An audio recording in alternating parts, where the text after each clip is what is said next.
Good afternoon, everyone. My name is Jim Fredrickson, and I'm the director of the Undergraduate Research and Mentoring Institute. And I'm so glad you're here spending some part of your day with us, especially after a full morning of conversations and posters and all the ideas. We've already moved through the lively poster session this morning, and after lunch, you'll head into our first ever research spotlights, which is where student teams dig in together on big questions from different angles. Right now, in this space, we'll be having the Lightning Talk lunch, which is the bridge between those two.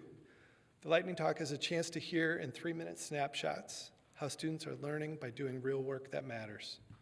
And around our campus, we often say that undergraduate research, scholarship, and creative activity is how students learn, is one of the ways that students learn by doing real work that matters. It's work that's not only for a grade, but for a field, a profession, or a community. We're talking about students helping to shape real questions, using methods that matter in their fields, making creative decisions, and then sharing what they've done and what they've learned with people beyond a single class, whether that's a campus audience like we are today, or a community partner, or a professional group. You can see that already in a wide range of work that's been happening around our campus. So for instance, some students are looking closely at how organizations and markets actually work in the real world. Others are creating performance-based projects that ask us to see Boise's places and spaces differently. And still others are teaming up across disciplines to uncover issues that don't fit neatly inside one major or department. All this kind of work is powerful because it changes how we see ourselves. When you've helped to design a study or shape a performance or build something alongside a community, you start to move from I'm just taking classes to I'm a contributor in this field and I have something to offer. You learn to live with uncertainty, you learn to revise your ideas, work on a team, and communicate your insights to people who don't already speak your disciplinary language. And none of that work happens alone.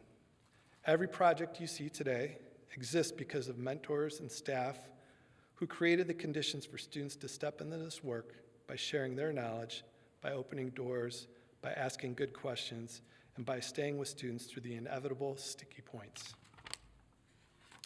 At Boise State, we think of these people as intellectual leaders, people who share knowledge, create opportunities, mentor others, and who steward projects and resources over time. So I want to take a moment to thank the people who've done that kind of work for this event.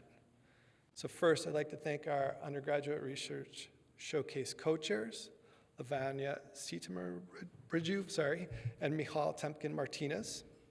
I'd like to thank the staff of the Undergraduate Research and Mentoring Institute, and I'd like to thank the campus-wide planning committee who have all spent months building an experience where students can be seen and heard as contributors.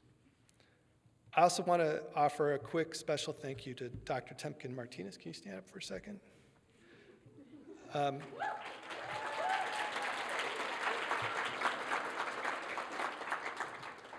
She's helped to shape this conference, or this showcase, and undergraduate research on our campus for at least the last 8 years as co-chairs of this event. And she's going to be wrapping up that role one final time, but her work is going to continue advocating for students and colleagues in this kind of work for as long as you're here. So thank you. I'd also like to thank the faculty, staff, and graduate student mentors in the room. Thank you for your guidance, your patience, and your honest feedback that you provide behind the scenes. You're a huge part of why this kind of learning experience makes such a big difference. I'd also like to thank the family members and friends who are in the room. You've witnessed late nights, you've listened to practice talks, and you cheer on the students who you support. Your support is woven into every project that we're celebrating today. To our student presenters, including the 12 folks who are going to be offering lightning talks here in a few minutes, your work is the reason we're all here. You've made space in your already full lives filled with juggling classes, jobs, families, and everything else, in order to pursue questions, create new work, and to share what you're learning with other people. You're not just adding lines to a resume, you're building habits of connection and contribution that you're going to carry into whatever comes next, whether that's graduate student, school, your careers, or your community. And to the students who are here but are not presenting yet today, this can be for you too. If you're watching these talks and thinking maybe next year that could be me, we'd love to talk with you. There are many ways to get involved through course-based projects, long-term research and creative teams, and community-connected work, and many other kinds of opportunities. In the upcoming weeks and months, you're going to see several opportunities through our office. Next Friday morning, in the Simplot Ballroom, we'll be hosting the Undergraduate Research Recognition Ceremony, where we celebrate graduating students who've been committed to this work for multiple semesters and who are graduating from Boise State. If today sparks an idea and you've been feeling good about your presentations and the work you've been doing, and you'd like to share to a broader community, we have a statewide Idaho Conference on Undergraduate Research held every July that we're hosting here at Boise State. If you're interested in joining a long-term project or team, please check out our vertically integrated projects where you can gain that kind of experience and course credit. And if you are doing research this summer and you want to make sure that you're not doing that work alone, please look into our summer research community where we do that. We try to connect people who are doing this kind of work across the summer months and across the state. All of these pieces, today's showcase, the spotlights this afternoon, the year-round projects and programs, they all add up to something bigger.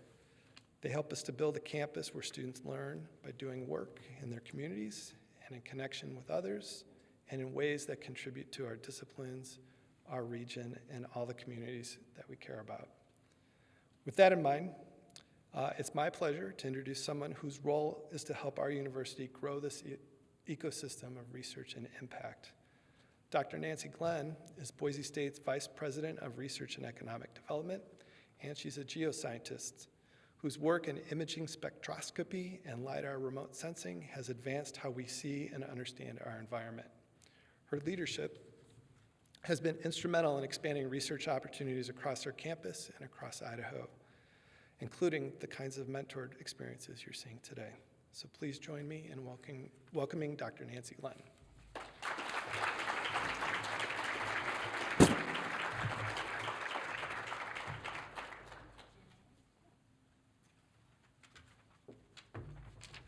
Hi, everybody. I have a question for you, because I just had this experience. How many of you, when you were doing your research, got so absorbed that you lost all time around you? That it was just like so exciting that you were like so focused, you forgot everything that was happening. That is like such a cool feeling. And I just had that, and I was so excited because I was on a call with NASA talking about lasers and LiDAR and all good things, not doing my real job. Okay, so I do have some formal remarks. It's so great to be here, and I'm so proud of all of the work that you students are doing, and I know that I'm standing between you and the amazing 12 lightning talks that are gonna happen next, so I'm gonna be really brief.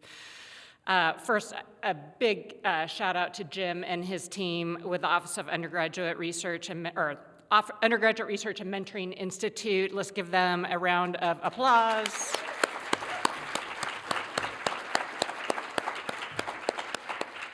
While this is one day, you know it takes many days to make this one day happen. And in fact, this is our 22nd annual showcase for undergraduate research, and our numbers are super impressive, and you all contribute to that.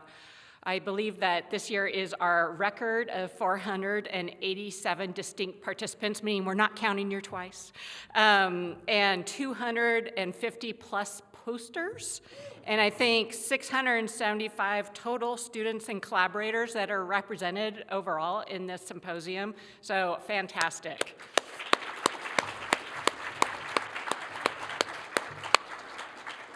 And then the Institute is also starting research spotlight teams, and so we're thrilled to hear from 5 teams and 30 plus undergraduate researchers during their panels today, which is awesome. So to the undergraduate researchers in the room, your work is why we're here, of course. And you've brought energy and curiosity and creativity to your projects and to the broader campus. Whether you made new discoveries, encountered unexpected challenges, or reworked old ideas, you've certainly contributed something meaningful to those around you, but to yourself as well. I think back to my undergraduate research experience, and I remember my experience was during the summers. I always remembered how quiet campus was, but then when I entered the lab, it was full of energy and excitement, and it was just a feeling of being part of a community. And while I didn't end up ultimately in that area, which was soils, testing, all of those things that I learned in that lab in terms of working with a team, being mentored by a postdoc, connected to my faculty member that I was so excited to work with, things that I think back very much fondly about. And of course, I realized I was really learning how to think like a researcher in terms of being taught how to be curious, and how to be persistent, and of course being confused and being comfortable with being confused and being able to ask questions. So I hope you all have picked up some of that in this experience, and hopefully even more. So if you're feeling unsure or something didn't work quite right as you were expecting, you're actually doing everything right. That was the experience you were supposed to have. Of course, research is never easy, but it is transformative. And now you've got tools that you didn't have before, and I hope you find creative ways to use those tools. I, of course, am biased, being the VP of research, but I suggest that your decision to participate in undergraduate research and ultimately being here at this symposium today are some of the best decisions you've made as a student while you've been here on campus. So I hope you believe that as well. So thank you for your hard work and your impact. We're super proud of you. And I also want to extend my deep thanks to the faculty and staff, including postdocs, other undergraduate students, graduate students who were mentors who helped guided all of our work today. And, well, before today, to get to today. Your support really makes all of that difference in the success of the projects, but of course in the lives of those that we touch. So thank you. I also want to say that I very much celebrate Boise State's culture of integrating education and research, and it's something that we're incredibly proud of at this institution, and I hope that you found that what you did in your research was not disconnected from what you're learning in the classroom or in the lab or wherever, that it is very well integrated. So congrats again to all of you. Also a big congrats to our Mentor of the Year awardees. And so now I'm going to turn it over to Jim and the lightning talks and the rest of this afternoon. Thank you so much.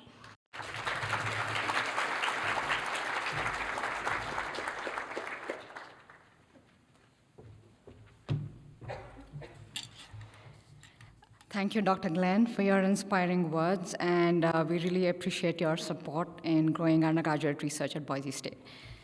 All right, who's ready for lightning talks? As Jim mentioned, we have 12 students today who are presenting lightning talks, and I'm just going to give a little bit of context as we hear these talks and how do we listen to them. So these talks today represent a broad range of disciplines and backgrounds.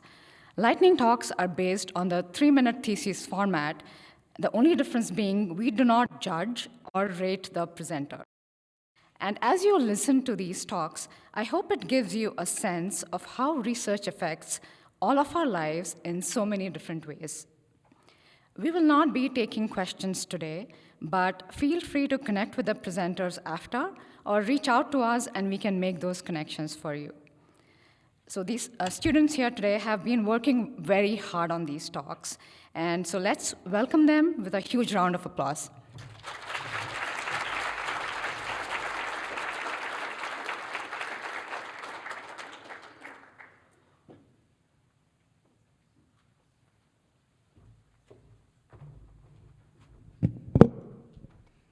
Testing.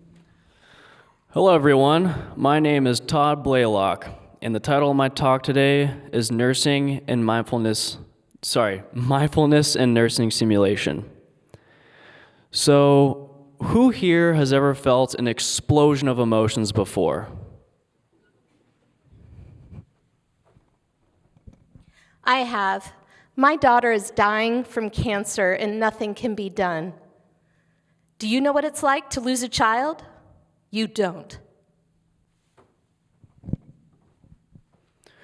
This is exactly how I felt with one of the first interactions with my psychiatric patients. I felt anxious about what his future would hold for him, angry about what he was going through, and I was hopeless as a wave of sadness slowly settled in for me. A conversation over a simple card game would change my perspective on mental health forever. And so our research looks at mindfulness meditation in fake scenarios, much like the one that you just witnessed, specifically caring for psychiatric patients in nursing. Now, mindfulness meditation is a type of meditation that involves deep breathing, letting the inner mind just take over, and focusing on one single detail of an object. This can be done anywhere at any time. Now, it's important for me to point out that our research is not reinventing the wheel. Mindfulness meditation is an evidence-based practice that has already shown very, very promising results with reducing stress and anxiety. However, we found no research that suggests this has been used in psychiatric nursing simulation. So our intervention consists of a video demonstration of the meditation, which is instructed by me, and then every student will watch the demonstration before each scenario. Following each scenario, we will measure their stress, anxiety, and fear levels using a standardized questionnaire. Okay, so great. Why does this all matter? Why do you care? Well, if I've learned anything throughout nursing school, it's that caregivers must take care of themselves before they can take care of others. So our research, really our main goal, is to not only inspire other schools to implement what we're doing with nursing students, but to ultimately translate this into practice, to prepare our future nurses to take care of patients with mental illness with unwavering compassion and confidence. Thank you.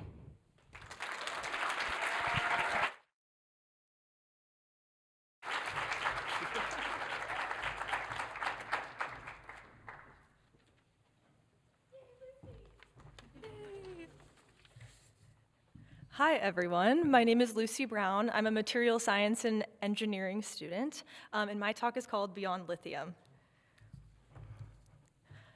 Clean energy isn't just a scientific goal, it is essential to life. It powers our homes, transportation, communication, and the infrastructure that supports society. But energy generation isn't constant. The sun doesn't always shine, and the wind doesn't always blow, yet our need for energy never stops. When we talk about clean energy, we often focus on how it's generated, but just as important is how it's stored. That's where batteries come in. They act as the bridge between inconsistent supply and steady demand. Today, most energy storage relies on lithium-based batteries. These have enabled many of the technologies we depend on, but they come with significant challenges. The materials used often raise environmental and human rights concerns, and lithium itself is both expensive and limited in availability. So the question becomes, can we do better? A promising candidate is sodium. It shares many chemical similarities with lithium, but it's far more abundant and significantly cheaper. However, sodium-ion batteries are not a simple replacement. In a battery, energy is stored when tiny charged particles called ions move back and forth between two sides of a battery. The movement allows the battery to charge and discharge. The challenge is that sodium ions are larger than lithium ions, making them more difficult to move through materials and store efficiently. This is where my research comes in. I study a class of materials called layered transition metal oxides, which are used as the cathode, or the positively charged side of the battery. These materials have a stacked structure with spaces between layers that can host sodium ions as they move through. My work focuses on how changes in composition and layer arrangement affect performance. I create slightly different versions of these materials and test how they behave. To understand their structure, I use a technique that analyzes how X-rays scatter off a material to reveal how atoms are organized. Linking these structural differences to battery performance helps us identify what leads to longer-lasting, more stable behavior. What I'm studying happens at the scale of atoms, but it connects to challenges at the scale of entire energy systems. These changes might seem small, but they add up to something much bigger. More reliable energy, less dependence on limited resources, and systems that can scale to meet global demand. Because in the end, clean energy isn't just about producing power, it's about making sure we can keep it. Thank you.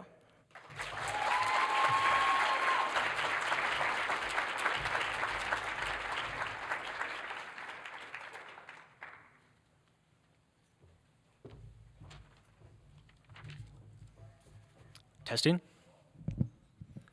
Hello, everyone. My name is Tristan Burnham. I'm an electrical and computer engineering major, and today we will be talking about microheater-controlled phase change devices for photonic memory applications. It's a mouthful, I know. My research focuses on one of the biggest challenges facing modern computing, the huge amount of energy and resources required by data centers. As more of our daily lives depend on cloud storage, artificial intelligence, streaming, and large-scale computation, data centers continue to grow in size and power demand. Today, they consume enormous amounts of electricity on the scale of entire countries, placing stress on the power grid and requiring significant cooling resources, including large amounts of fresh water. Because of this, there is a strong need for more efficient computing technologies that are faster and smaller. My work explores light-based or photonic computing as a possible solution. Instead of relying only on traditional electronics, photonic computing uses light to process information, allowing data to move faster and with less energy. However, a key challenge is finding a way to store information that light can easily interact with. This is where phase change materials come in. These materials can switch between an ordered crystalline state and a disordered amorphous state, and each state interacts with light differently. In one state, light passes through more easily. In the other, it is either partially or completely blocked. This allows us to directly control how light behaves, enabling optical data storage instead of purely electrical storage. In my research, I use a phase change material called germanium antimony telluride, or GST for short, and integrated it into a microheater-based device. By applying very precise electrical pulses through the microheaters into my PCM, or phase change material, I am able to locally heat the material and control its crystallinity state. I developed a fabrication process to build these devices and then characterize their behavior using resistivity measurements, ellipsometry, X-ray diffraction, and reflectance to track both structural and optical changes. What makes this work especially exciting is that the material is not limited to just two states.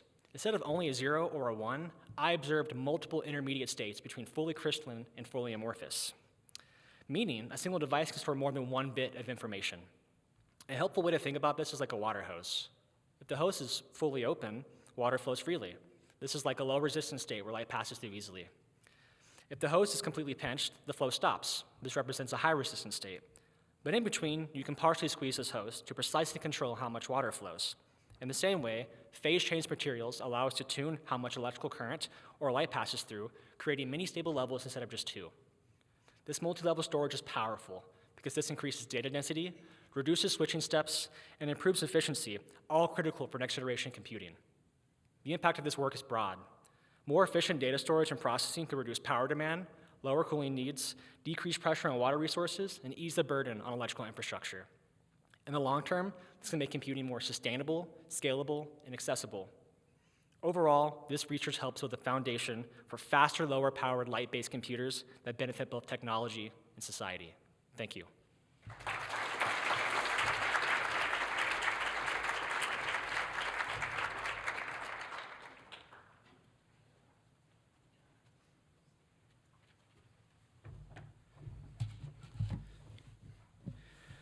All right, good afternoon, everybody. My name is Devin Casper.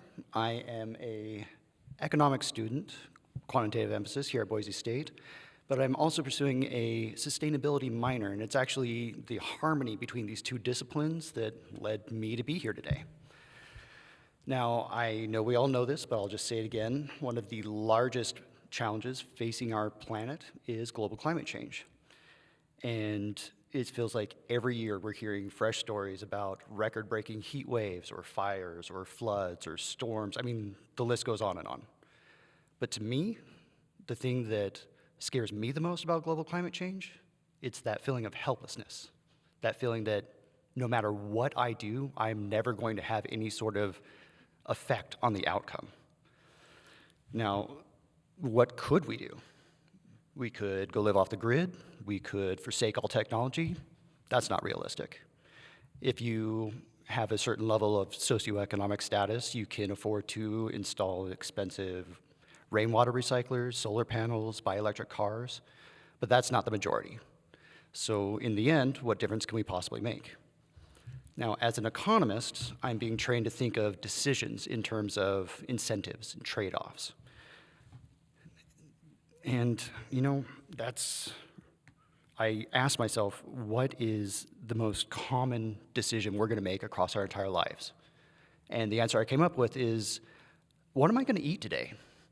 We make our grocery decisions all the time, and that's where my research comes in.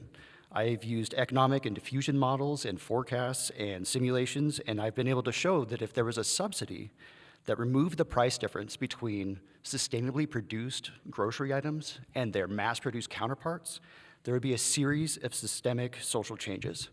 People would be incentivized to buy the better, healthier, tastier food because now it's not expensive. As the market preferences shift towards those sustainable foods, agricultural producers are going to shift their models in order to participate in the market. As those agricultural producers shift to sustainable practices, all of those negative environmental externalities, things like greenhouse gas emissions from livestock or farm equipment, acidification, eutrophication, all from agricultural runoff, and most importantly, fresh water loss, especially in areas that are already overtaxing their water tables, all of those negative externalities taper down quite dramatically. Now, my preliminary results are actually showing that we can, within 20 years, save ourselves starting at about $2 trillion a year in prevented damages. And you know, someday I hope that this research is the reason that people don't feel helpless in the fight against global climate change, because just by going and buying your groceries, you're part of the solution. It seems like a really small act, but when everybody's performing the small act, the results can be quite astonishing. I mean, it's not the answer to global climate change, but it is a step in the right direction. Thank you.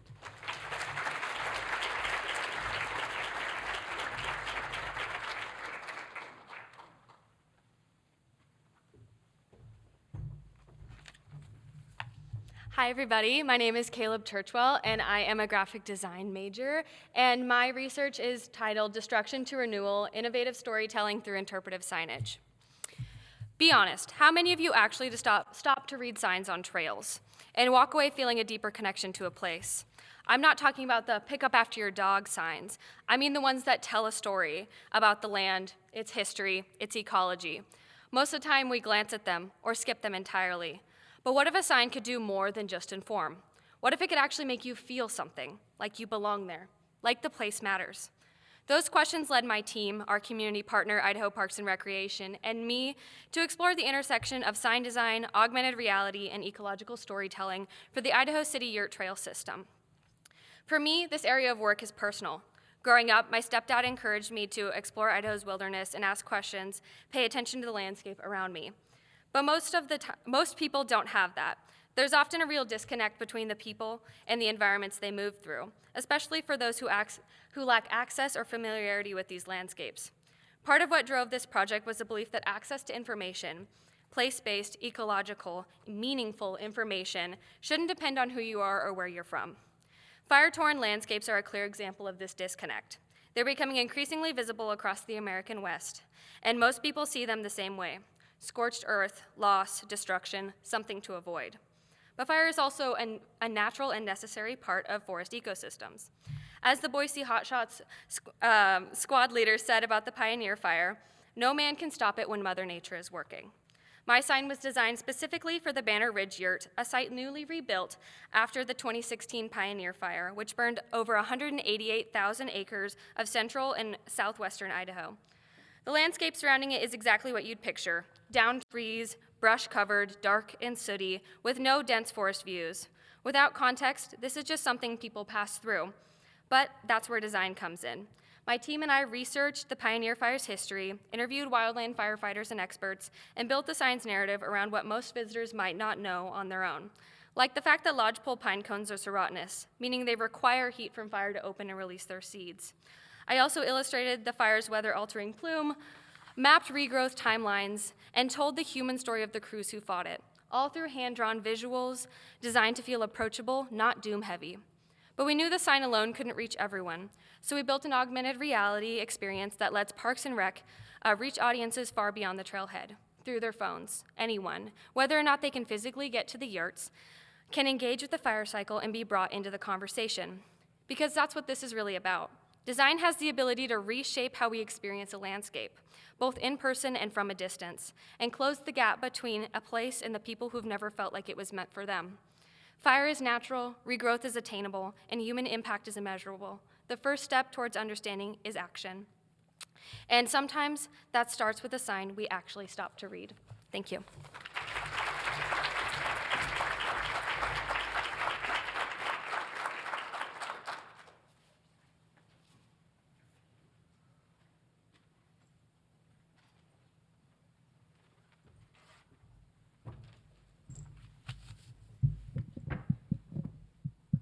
Hi, I'm Logan Mallory. I'm a third-year chemistry and biology student, and I'm going to be talking about the valorization of dairy wastewater biomass through hydrothermal liquefaction.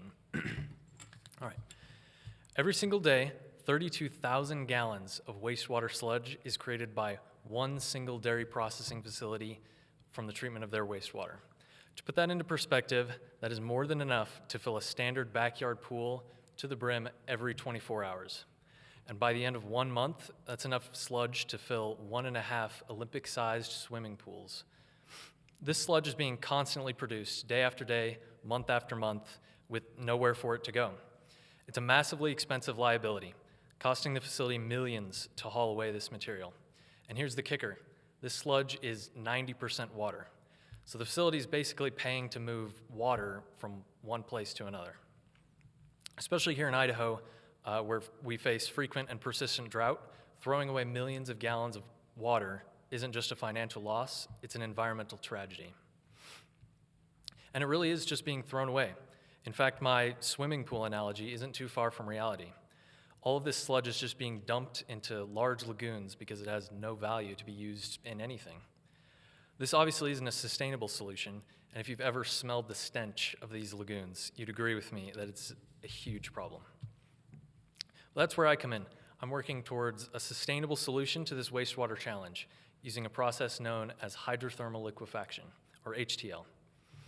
HTL utilizes high pressures and high temperatures to convert this sludge into bio-crude oil. Now, nature takes millions and millions of years to create oil from organic matter, but in my lab, we're mimicking nature's process to achieve the same transformation in less than an hour. This bio-crude could be refined into fuels such as diesel, allowing the same dairy facility to generate power for their processing plant or fuel their transportation vehicles with its own waste. Beyond the oil, the HTL process yields two other valuable products.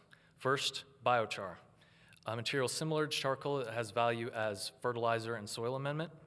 And second, you get reclaimed water that has potential to be cleaned up and recycled back into the plant. Remember that this sludge is over 90% water, so reclaiming and recycling that water would be game-changing for the industry. By the end of the process, nearly every drop of that swimming pool of sludge is converted into something of value. This is the very core of the circular economy idea, as we're eliminating waste because we've learned how to utilize every resource to its fullest. My research using HTL for dairy wastewater sludge is just the beginning, though. This project is a blueprint for how we can look at waste in the future, not as logistical challenges, but as untapped potential. Thank you.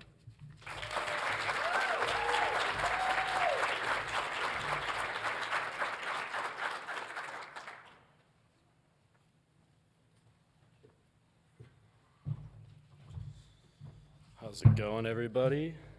My name's Ethan Mariner. I'm a finance and accounting double major here at Boise State. Today I'm going to be talking about how Idaho consumers can benefit from credit union and community bank shopping. Imagine a family buying their first home. They spend weeks comparing everything: the neighborhood, the size of the house, even the paint color. They want to make the best decision possible. Now imagine this. They walk into a room with 10 identical doors. Each one looks exactly the same, but behind each door is a different financial outcome. The problem is, they think all the doors are the same. That's the decision they're making, whether they realize it or not. Because while they carefully compared homes, there's one choice they barely question, and it could cost them tens of thousands of dollars. That's the lender they choose. Most people assume that banks and credit unions offer similar rates, so they don't shop around. Not because they don't care, but because they don't realize how much it actually matters. The process feels complicated. The differences seem so small. So many people just go with the first option they're given. But the reality is, even small differences in interest rates can lead to massive differences in long-term costs. We're talking about fractions of percentages, differences that don't seem meaningful in the moment, but over 15 or 30 years, those small gaps compound into something much bigger. That's the gap my research focused on: financial literacy and transparency. I analyzed actual rates from the top community banks and credit unions across the state of Idaho, looking at mortgages, car loans, and even saving products. To do this, I called institutions, reviewed their rates, and applied consistent assumptions, using same home price and loan terms, so I could make fair comparisons. I used charts and data analytic tools to identify average rates, major pricing gaps, and long-term financial impact of choosing one institution over another. What I found was simple but powerful. Choosing the right lender can save you thousands and even much more over time. And this wasn't just a one-off result. Across different products and institutions, the pattern was consistent. Small differences created major financial outcomes. In many cases, credit unions tend to offer better rates, but the biggest takeaway wasn't just which one was better. It was that comparing your options is actually what creates value. Because here's the thing, we already compare everything else: apartments, cars, even where we eat. But when it comes to one of the biggest financial decisions of your life, some of us don't compare at all. Going back to those doors, most people don't just choose the wrong one, they just don't open enough of them. And that's what this research is really about, because your financial future isn't just shaped by the big decisions. It's shaped by the small ones you don't think to question. So, before your next big financial decision, take the extra time to compare 2 or 3 options. Open a few more doors, because often the most expensive choice is the one you never question. Thank you.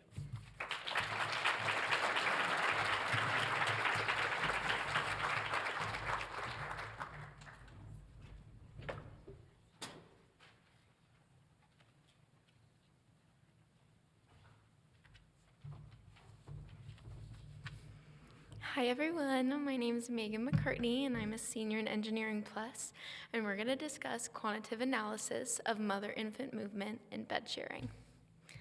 When most people picture a baby sleeping, they imagine stillness, quiet, safe, and unmoving.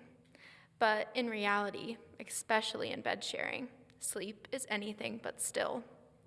Co-sleeping is when a parent and infant share the same sleep surface, like a bed or a couch. While it can support bonding and feeding, it can also have negative impacts on infant sleep safety. Because in shared environments, even small movements can change the conditions around the infant. A parent shifts position, a baby scoots closer, an arm moves across the bed, a blanket adjusts. These are small motions, but together they create a consistently changing physical environment between a mother and infant. And that matters because infant sleep safety, including risks like SUDS, sudden, unexpected infant death, is influenced not just where a baby sleeps, but how the sleep environment behaves over time. The problem is, we don't have a good way to measure the movement. Most studies rely on observation or self-report, but sleep movement is subtle, fast, and often missed. So the question becomes, How do we study something that is constantly moving but rarely captured? My research focuses on the biomechanics of bed sharing, looking at how a mother and infant move together within a shared sleep space. Instead of treating sleep as a static snapshot, I treat it as a dynamic system in motion. Right now, the key gap is that we don't have a reliable, quantitative way to describe those movements. I'm developing a night vision, image-based method that allows us to actually detect and track movement during sleep. The goal isn't just to see movement, but to turn it into measurable data that can answer questions like, how often do movement occur throughout the night? Do mother and infant move independently or in response to each other? And are there consistent patterns in how those movements unfold? This gives us away from more vague descriptions of sleep behavior to something we can quantitatively analyze. Why does this matter? Because infant sleep safety isn't just about guidelines, it's about understanding the physical reality of shared sleep environments. If we can better understand how mom and baby move together in bed sharing, we can provide the evidence behind safety recommendations and reduce uncertainty in sensitive area of infant health. Bed sharing isn't just a static situation, it's a biomechanical system in motion. And once we can measure that motion, we can better understand it. My goal is to take something as familiar as sleep and make its movements visible, measurable, and useful so that we can better understand infant sleep safety in the real world. Thank you.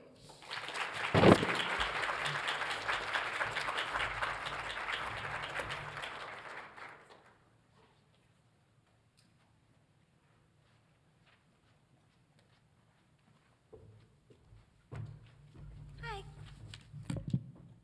My name is Abby, and my study is on martial arts and motor skills, looking at how we can develop a methodology that allows us to study the impact of martial arts on motor skills in young students. I started training in martial arts when I was 6 years old. Throughout my training, I've been pushed to develop countless skills that benefit me in every aspect of my life. It has truly been one of the most formative opportunities I've ever had. And so I'm very excited that as an industry, we're seeing more and more young student programs open and giving more kids the same opportunities that have meant so much to me. As exciting as it is, though, how many of you have ever met a 4-year-old? Or tried to teach them a very specific skill that requires a lot of focus or discipline? It's not easy, and it's remarkably different from teaching older teens or adults. As the program director for my studio's preschool-aged program, I was very interested in studying this population when I first began looking into opportunities for undergraduate research. Lucky for me, my awesome advisors, Dr. Petronik and Dr. Ansel, were totally on board, and we quickly realized there's actually a huge research gap here. There's lots of research on older students and on topics like interpersonal behaviors or aggression, but very little with this age group or the very things that we tell parents are going to benefit them.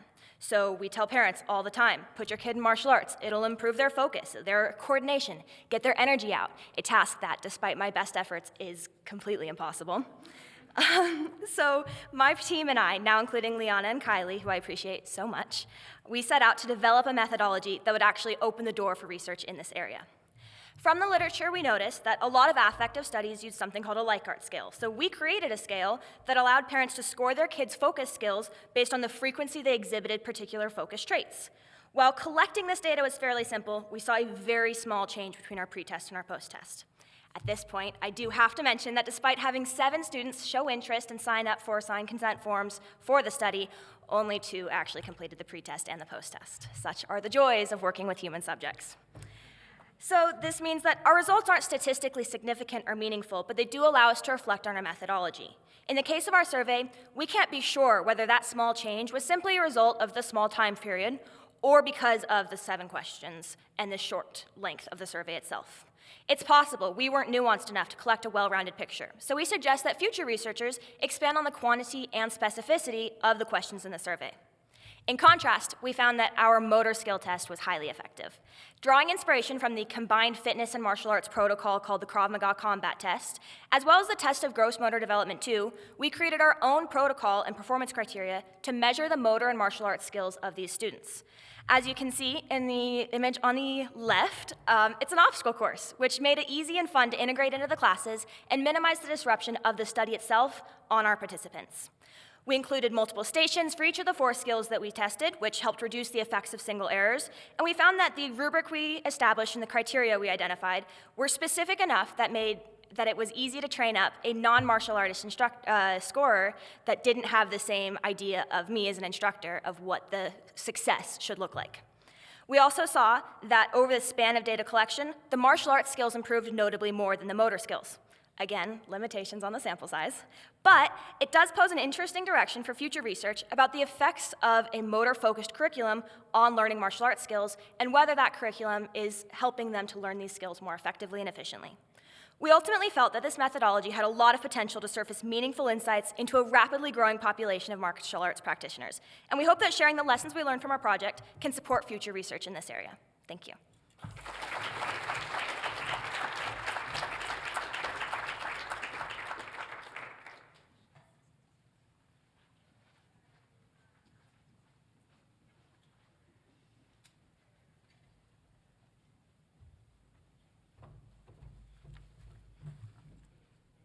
Hi, my name is Elena. I am a linguistics and interdisciplinary studies major, and my research is on Basque language use in the Boise diaspora. Kaixo ni Elena Nice. That was just a short introduction in Basque, a language native to the Basque Country, which spans across the Spanish-French border along the Pyrenees Mountains. During Francisco Franco's dictatorship in Spain, he sought to eradicate minority languages and cultures, like Basque, in the name of national unity. However, the Basque language survived. Currently, Basque has only about 750,000 speakers across the entire world. For perspective, that is equivalent to just the population of the Treasure Valley. In Boise, we have Basque language classes at the Basque Center and Boise State University, and in Ikastola, a Basque immersion preschool. Despite these efforts, it is difficult to maintain a minority language away from one's homeland in the diaspora. My research aims to understand how the Basque language is maintained in Boise and connects people to their heritage, identity, and community. In my mixed methods study, I surveyed 14 participants and interviewed 6, asking them about their experiences as Basque people living in Boise. Boise is home to one of the largest Basque populations in the global diaspora, and they feel strongly about their cultural identity. My participants grew up taking Basque dancing classes, eating Basque food, and attending Basque events like Hayaldi. However, many of my participants did not speak Basque as a first language in their childhood homes. In fact, 2/3 of them said they only began learning Basque as an adult, when second languages typically become harder to acquire. Interestingly, the participants' language ideologies, or their beliefs and attitudes about the Basque language, do not align with their reality.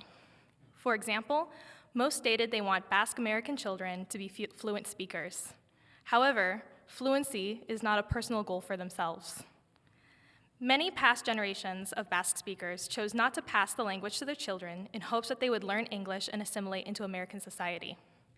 Although there was a time when first-generation immigrants would speak only Basque within the community, currently, there are very few spaces in Boise where it is regularly spoken.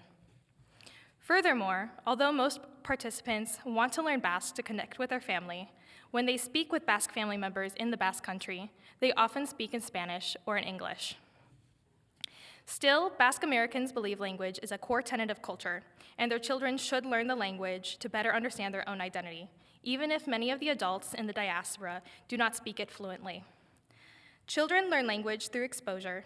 Therefore, expecting children in the diaspora to become Basque speakers when the language is not spoken in the home is impossible. Language maintenance requires systemic and institutional support, as well as multiple generations passing their heritage language down to their children without interruption. In the diaspora, immigrants feel pressured to assimilate to succeed, often sacrificing their heritage language for the dominant one. However, as we have seen with the study, even when speakers are not fluent in their heritage languages, their cultural identity can remain strong and grounded.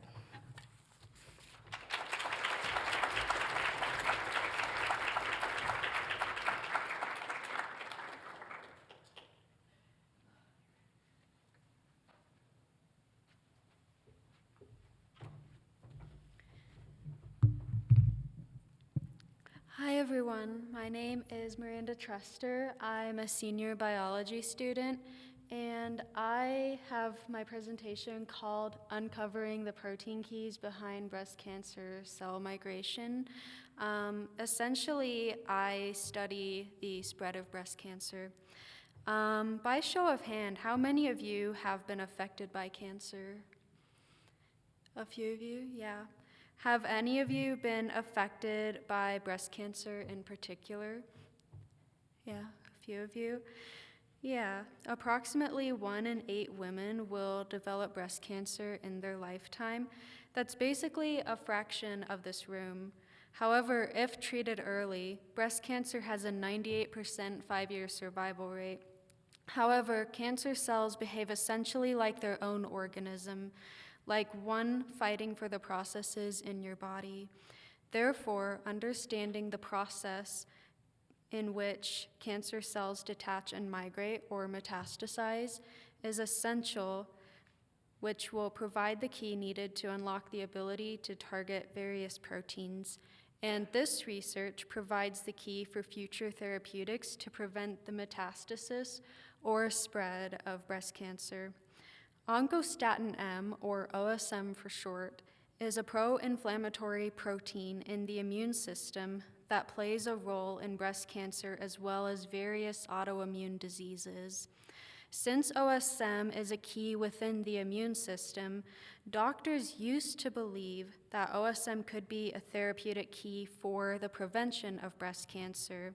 However, in the Jorsic laboratory, we discovered the complete opposite because results have shown that OSM advances metastasis, ultimately decreasing the patient survival rate. In particular, OSM has been shown to increase expression of proteins that play essential roles in normal processes such as wound healing. However, in cancer, these proteins are involved in cell detachment, migration, and blood vessel formation, all of which contribute to tumor progression and metastasis. So I investigated protein pathways involved in regular processes such as growth, healing, and stress responses. These pathways can predictably be found to all promote OSM-mediated cancer migration through gene activation. I analyzed levels of nucleic acids extracted from breast cancer cell lines that respond to estrogen and progesterone, which are hormones important in normal bodily functions. And I knocked out various protein pathways in these breast cancer cells, treating them with OSM. And this confirmed whether OSM induces gene expression through these protein pathways. And using statistical analysis, I confirmed the interplay of various protein pathways important in metastatic potential. And these data provide the key for treating cancer, explaining how cell detachment, migration, and blood vessel formation all take place during metastasis. And moreover, if metastasis lowers the 5-year survival rate of breast cancer to 30%, the key provided by my data advances the knowledge to prevent metastasis through therapeutics and overall improve outcomes for breast cancer patients. Thank you.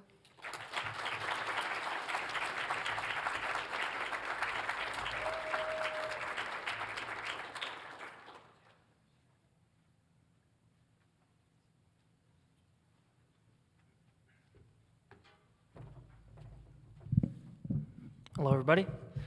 My name is Peyton. I'm a biology major, and today I'm going to be talking to you guys about how we're revolutionizing Parkinson's disease treatment.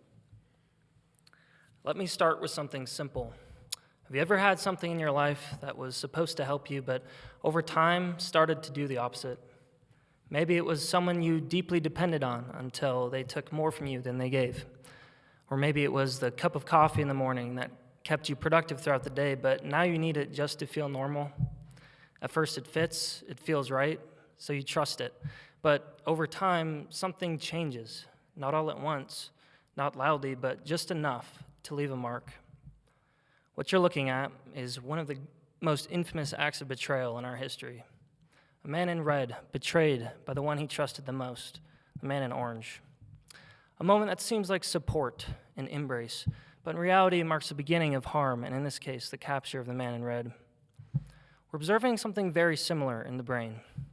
You see, there are cells in our brain called dopaminergic neurons, and these are the good guys, working, adapting, trying to keep things moving, but in diseases like Parkinson's, those cells fade. For years, neuroscientists have asked why. Evidence points to a sticky protein that accumulates within these good guy cells, leading them to their demise.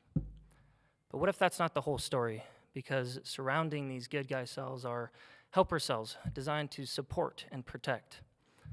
But over time, they change. They stop helping, and instead, they begin silently causing harm.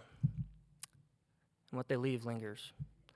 So my question became, what if the very cells meant to support and protect our good cells are actually contributing to their downfall? To explore this, I studied Parkinson's disease in a lab using a mouse model. I look at what happens when we remove these killer cells, and what we're beginning to see is truly powerful. When these cells are removed, the environment improves, and the good guys have a fighting chance. So what does this mean? Parkinson's may not be just about a single protein or a dying cell, but about the support systems around them. And that changes how we think about treatment. Instead of just protecting our good cells, we may also need to remove the ones dealing silent damage. Think back to that idea of something that once helped you, but now doesn't do so. What if that's happening inside us too? This isn't just about Parkinson's. It's about aging. It's about time. It's about what we carry with us. So next time you think about disease, don't think about what is lost. Think about what remains. Because just like the betrayal of the man in red, the real danger may be what we still trust. Thank you.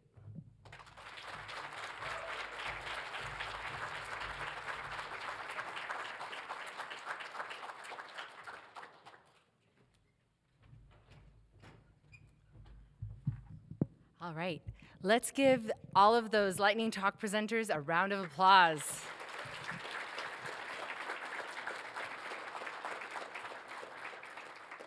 I'm always impressed and inspired by all of the different research, the amazing students that we have participate, not only in our lightning talks, but also in our poster presentations throughout our undergraduate research showcase.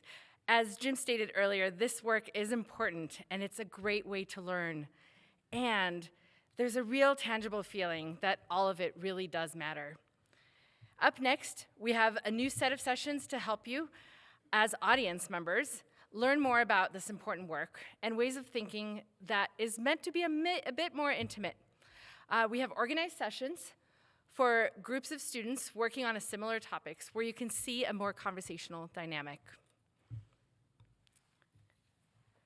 There are 5 distinct research spotlights occurring in 2 45-minute sessions. The first session will begin at 1:45, so in just a few minutes, and will feature students from the College of Business and Economics in Behind the Business in the lookout room, which is up on the 3rd floor. Also during session 1, we have students from communication performing their research on narrating place and space in the Berquist room, and students from the Intermountain Social Research Lab presenting on the undercutting of higher education in the Bishop Barnwell room. Our second research spotlight session will begin at 2:45 and feature presenters from the Graphic Histories Vertically Integrated Project in the lookout room, and students from the School of the Digital Future presenting about interdisciplinary approaches to problem solving in Bishop Barnwell. We hope that you take the opportunity to learn about these students' work and that you join the conversation. On behalf of the Undergraduate Research Showcase Planning Committee, I want to thank you all for attending today. And students, thank you for sharing your work with us and for doing all this great work. We hope that you all found this experience to be rewarding and enriching, and hopefully a little less scary and intimidating than you'd imagined. Thank you, everyone.